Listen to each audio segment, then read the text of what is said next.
Hello, and welcome to the podcast Chords of Conversation.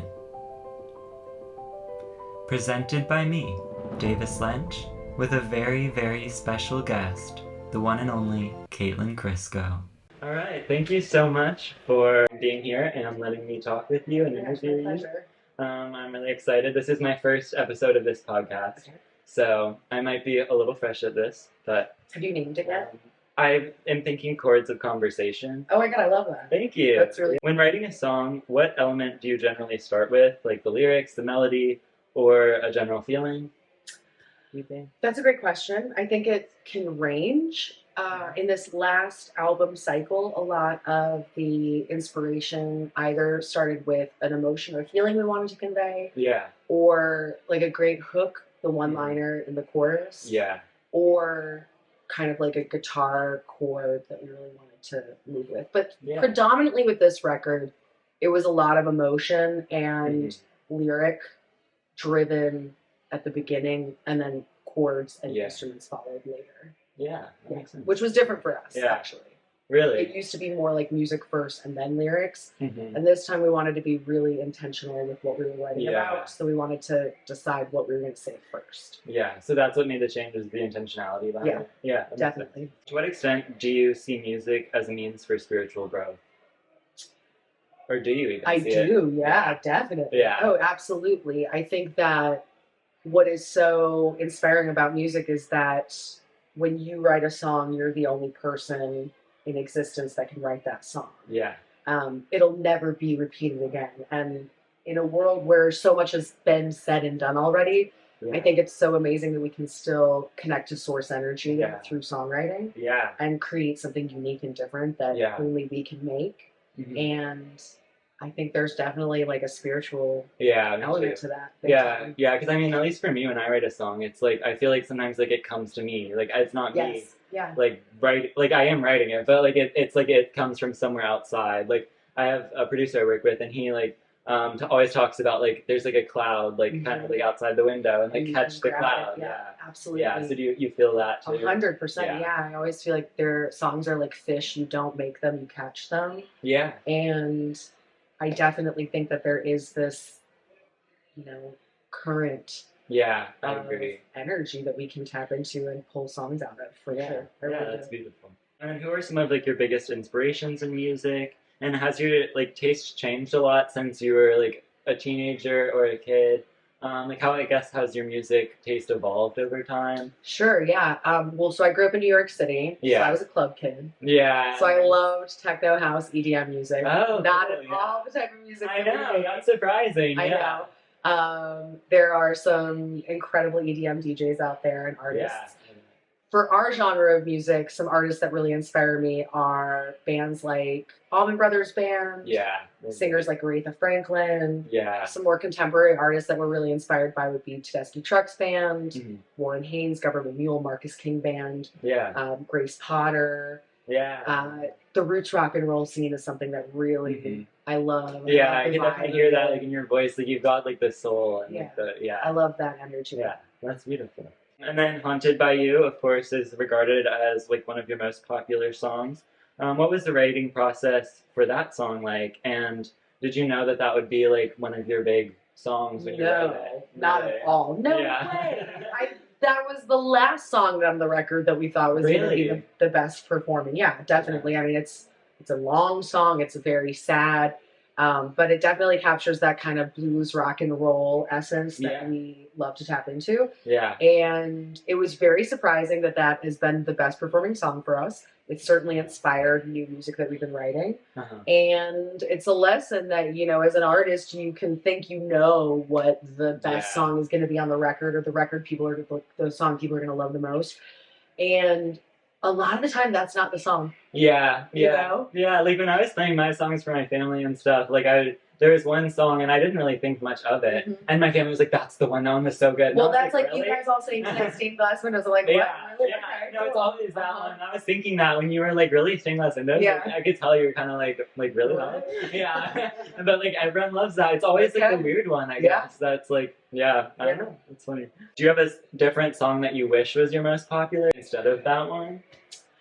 Uh, yeah, well, maybe not like that I wish was more popular, but there have been a couple songs that I love that I feel like never really got to kind of have their moment. On the EP Blue Monday, I think it's such a beautiful tune, and it's extremely underperforming, which is totally fine. No, I was listening to that like before this, and I actually like, I thought that was gonna be the one that like because really it's catchy. It's like not, was the hit off of the record, and it's the least hit of all the songs. Really? I know, it's such a good one. It is good. Yeah, I was listening to it like, I think like a week ago or something, like when I was like, oh, I should interview her.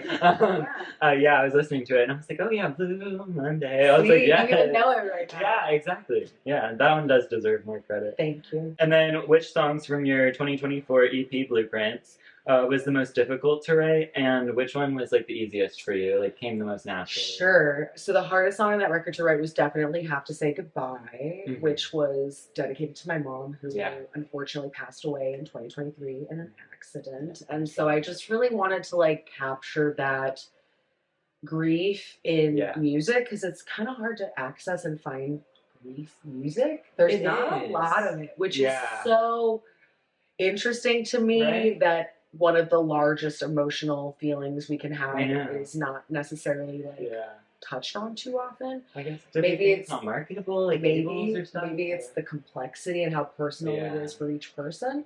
But that song was really hard to write and really hard to record. The easiest song on the record to record was "Piece of You." Really? It's just like a sassy, bitchy song. So I was like, let's go. Yeah, but yeah, you're right. There aren't like a lot for grief. Like, no, there's not. When my mom passed away, I like immediately went to music for comfort, and was literally searching like grief playlists. Me too. Yeah, when my grandma passed away, it was like it's shocking how much there's like the same 10 songs that people recommend, and those songs are really good. But, we need more of that, I think. Yeah, I was like driving to school, just like listening to like the most depressing songs I could find. I'm just like, and like a lot of them are just, it was like, I think like "Soon You'll Get Better" by Taylor Swift was one of them. Hey, that's a good one. It is a good one. It is a good one.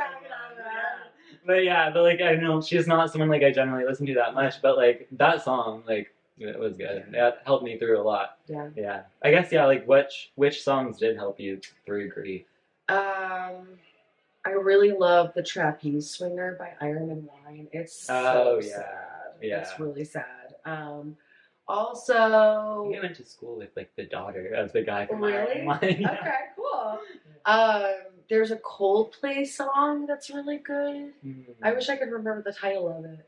A lot of these songs I was like so brain fogged when I was listening. Yeah, no, me too. And now I kind of don't revisit them very often because it's sad. Yeah. And so I was listening to a lot of Billie Eilish, like depressing. So you were featured on 2 songs, like "Crazy People" and "Dynamite" with Isaac Haddon's organ trio. Yeah. Like, what did collaborating with them mean to you, I guess? So we've known Isaac for a really long time. We've known his band for a really long time. I was so sweet when he reached out and asked if I would do a collaboration on one of the tracks. I said yes. He was extremely like flexible and open and said, "Here are the tracks. I'd love you to interpret it however you want. Here's the lyrics." And so he gave me a lot of artistic freedom, and so I ended up recording the vocals in my home studio in Asheville. Oh, really? So I actually wasn't with them when they recorded it. Cool, but great band. Yeah. Great album. Yeah, it was. Which of your songs mean the most to you, if any? I know that's like a hard question. It's like asking which kid like you love the most. I know. Well, I always say this. I'm like, people who say that they love all their children equally, they're lying. Yeah, it's true. Someone's always there's always a favorite. Yeah. It's me. Yeah. So in terms of songs, honestly, right now, a lot of the time, the way that I feel is like the new stuff always feels really exciting. Yeah. It's just fresh and different. We have 14 new songs off of the new record.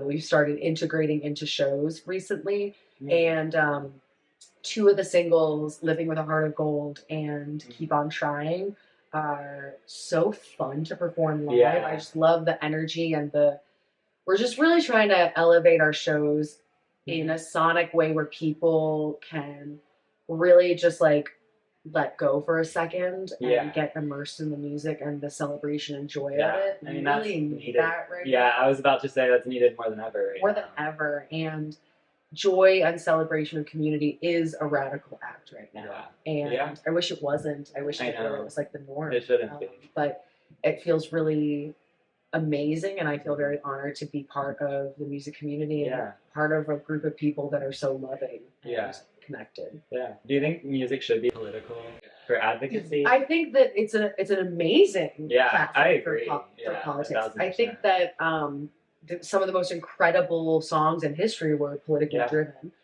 Mavis Staples is one of my favorite singers from the Staples Sisters, and I was really lucky to meet her several years ago. And she's great. She's amazing. She's got a lot of very political music, music. And I asked her advice on how she's been able to be so celebrated and not polarizing in her music. And she said that you can say anything you need to say in music, but make sure that you're speaking it through the lens of possibility. That when you're saying whatever you say, there needs to be room for what we can do to change it, what we can do to fix it, what we can do to heal it. And there needs to be room for that energy in the music. And I thought that was some of the best advice I've ever gotten when it comes to writing charged music. Is making sure that when people are listening to it, it invokes a sense of possibility and like, I can change this. I can be a part of the solution. Yeah, that's beautiful. I mean, I feel like one of the songs that just comes to like mind was like "Born This Way" by Lady Gaga. Like that one's always like, it was like a hit song, but like lesbian, gay, straight, like it talks about all that stuff and like the dichotomies between like, I don't know, just like being born this way. I don't know. So, I love that we live at a time where marginalized communities are represented in music and feel uplifted and protected by our artists. It's amazing. I love it. Yeah, I mean, that's what I'm trying to do with my music. Hopefully, in the future, is I write a lot of LGBTQ songs and stuff like that. "I Kiss Boys" is the title of one of my songs, and so like I love that you're doing political. I think that's fabulous. I have always been a very openly queer person, and so especially for me on stage, I love being able to get on stage and represent queerness and all of the ways that it is presented in community. It can look so different. And I love being a woman on stage. For the girls, the gays, the yes. I really do. That's what you should do. Out of every artist, living or dead, who would your dream collaboration be? Stevie Wonder. Yeah, I mean, that's no question. Yeah. I love him. Yeah. What a treasure. So just banger after banger after banger. For real. What can we expect from you soon? I know you're talking a little bit about an album coming up soon. Some festival season this summer, and then in the fall we have the album releasing in October, but we'll have probably 4 or 5 singles releasing leading up to the album release, and then we're doing some stateside album release shows, and then we're heading over to the UK for the majority of our album release tour. Actually, is going to be over in the UK. We're going to be for 3 weeks. Have you toured a lot globally? This will be our third time going over, and it's wonderful there. They love female-fronted rock and roll bands. I bet. So playing a really big festival there and playing a bunch of cities, and it's going to be amazing. I'm very excited about it. That's awesome. Yeah, I can't wait. Will there be videos or anything? Oh yeah, we've already got. Actually, next week we'll be debuting some new video footage. Okay, good. Perfect. Yes, I can't wait. And then I think you already talked about this a little bit, like what's the best advice you've been given? I guess what's the best and the worst advice you've been given? Sometimes people give artists, they'll just like out of pocket, like give them advice. Like I don't know. Like my grandpa will be like, this is how you should do this. And it's like bad advice. I love my family's always like, you should cover this song. And I'm like, what? Betty Davis eyes? Like what? Like what? Okay, so best advice, obviously some of it was that Mavis Staples. Yeah, I mean you can't really beat Mavis Staples. That was really good. And also, you know, my advice to musicians, especially younger artists that are up and coming, is don't wait for permission to do it. You have to just do it. No, I did not wait for someone to say, let me be your manager, let me be your booking agent. I was like, I want to make music, I want to play shows, I want to perform. I'm just going to do it. And I'm going to make it happen. I'm going to figure out a way to make it work. And how did you navigate that? Like getting out there, like, did you like seek band members first? Like what was like the first so like step? A lot of the time in the beginning I really like went to a lot of like open jams and like Tuesday Night Funk Jam and like open mics and things like that, and just started meeting musicians. Obviously going to school for music helped a lot too, because there were other musicians at school. Where did you go to school? I went to the Professional Performing Arts School for high school, and then I went to Circle and Square Arts Conservatory. Oh wow. So great programs, loved it. But when I first started with my band, I literally was like, okay, we live in New York City, and where can we go? We could go to New Haven, we could go to Boston, we could go to Long Island. Okay, let me like Google music venues in New Haven. Yeah. And we just started out at dive bars, like straight up Really? playing at the diviest dive bars, and now we're playing on the main stages of music festivals. And it is literal living proof that you can do it on your own. Yeah. It takes a lot of work and a lot of elbow grease. Yeah. That's been hard for me. Yeah, it's like getting up the confidence to actually like I'll do like coffee shops and stuff like that, but I don't do like I always feel like I'm not doing like enough. Okay. And like I want to get out there. I don't know. Well, you know, I think that there's great ways to kind of challenge yourself with that. Even saying like, okay, before the end of this year, I am gonna open up for another artist at a venue. Yeah. And I'm gonna like setting goals like that. I think can be really positive, like attainable goals. You know, the music scene and the music careers can be very overwhelming if you look at the big picture. It's like I don't even know where to start. But if you just think every day, like little micro things you can be doing to create community around your music is awesome. And also, like you got to get out there. I love social media. I love TikTok. I love social, like just media in general online. But we do need people out in physical community. Yeah. More than ever. Oh, for sure. And it gets like easier to perform every time you do it. 100%. Like, oh yeah. Now I'll make a fool of myself on stage. Yeah, and it's just like whatever. Yeah. But like in the beginning, you're probably like terrified. Oh my god.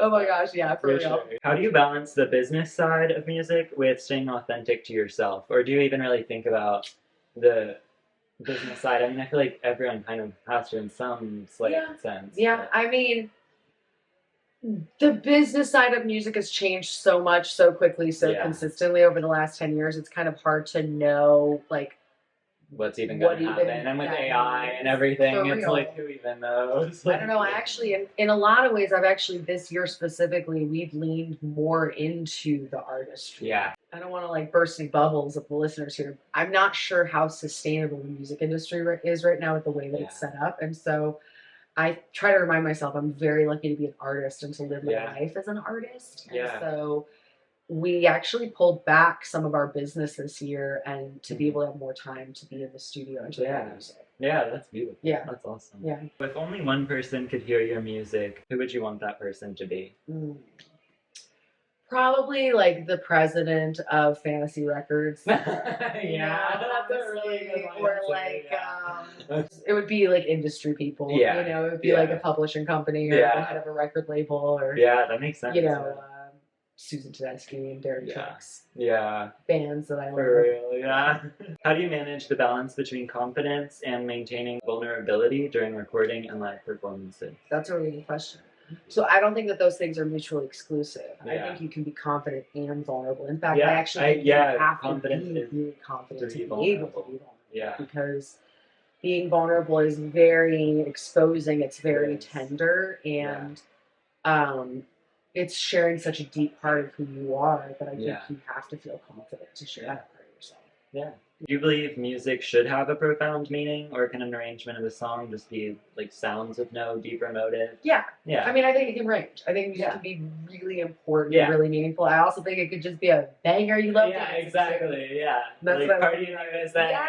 Would you say your work is more autobiographical or imagined? And do you think one is like necessarily more important than the other? Like, should you stay true to yourself and tell your story, or like, is it okay to make up other stories?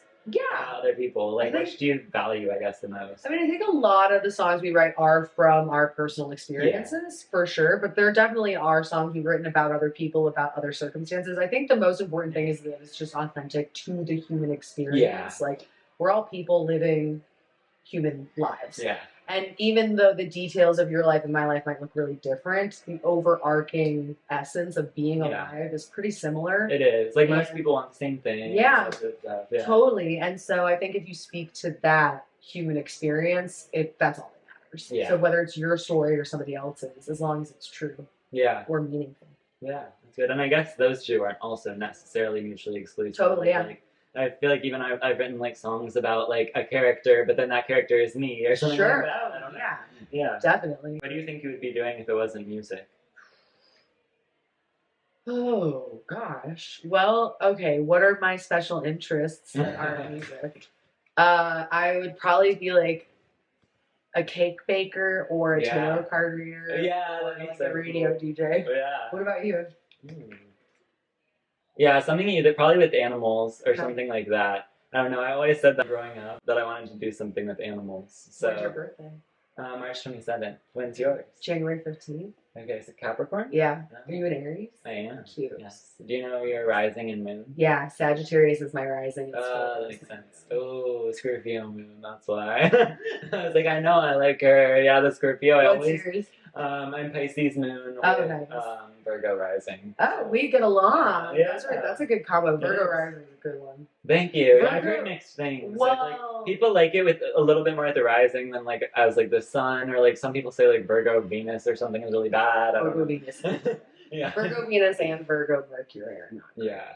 Yeah. But I do love a Virgo man. They keep it together. That's the only thing holding me together. Because my Pisces dreamy side, watercolors going. And also the Aries with the Pisces is such a combo. It is. Yeah, it's so weird. One day I'll be like really just like, oh, I just want to get things done and like, be angry. And then the next day I'll be like, I'm gonna paint and I'm gonna like make myself coffee. See where the day goes. That's a good combination. Yeah. What does like astrology, I guess, mean to you? I think it's a great conversation starter. Yeah. I think it lets us talk about things that can be harder to access and talk about in regular conversation. Yeah. You know, a lot of people think it's pseudoscience, and I'm like, cool, have you ever met a triple Virgo? Yeah, literally. Literally. Like, cool. It shows on a person. Yeah. Shows. Thank you so much to Caitlin Krisko for joining me on today's episode, and thank you to every listener who made it this far in the podcast. I deeply appreciate your support tuning into today's episode, and don't forget to look out for future episodes of Chords of Conversation presented by me, Davis Lynch.